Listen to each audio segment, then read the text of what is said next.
Cook with கோமாளி வரலாற்றிலேயே ஒரு எலிமினேஷனை அடுத்த வாரம் தள்ளி வச்சது இந்த சீசன்ல தாங்க.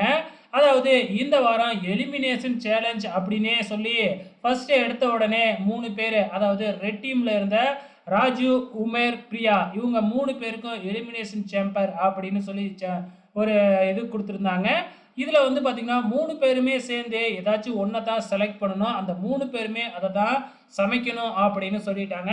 வெஜிடபிள்ஸு, அதே மாதிரி மட்டனு இந்த மாதிரி ஐட்டம்லாம் வச்சிருக்காங்களாட்டுக்கு. பிரியாராம் பத்தி நமக்கு நல்லாவே தெரியும். அவங்க வெஜிடேரியன நல்லா சமைச்சுருவாங்க. ஸோ அவங்க நான்வெஜ் சமைக்கவே மாட்டாங்க. ஆனாலும் எப்படியோ தப்பி தவறி வந்துகிட்டு இருக்கிறாங்க. அதே மாதிரி நம்ம ராஜு, உமேர் இவங்க 2 பேருமே வந்து நான்வெஜ்ஜ பட்டைய கிளப்பிடுவாங்க. இப்ப மெஜாரிட்டி தானே இவங்க பார்ப்பாங்க. ராஜுவும் சரி, உமேரும் சரி நான்வெஜ்ஜில வந்து பார்த்தீங்கன்னா எடுத்துட்டாங்க.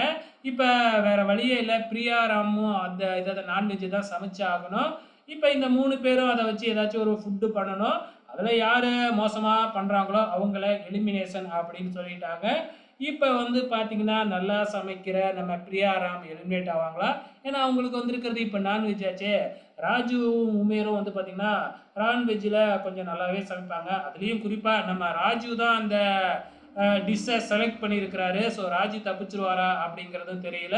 வெயிட் பண்ணி பார்க்கலாம் யாரு எலிமினேட் பண்ணியிருக்காங்கன்னு.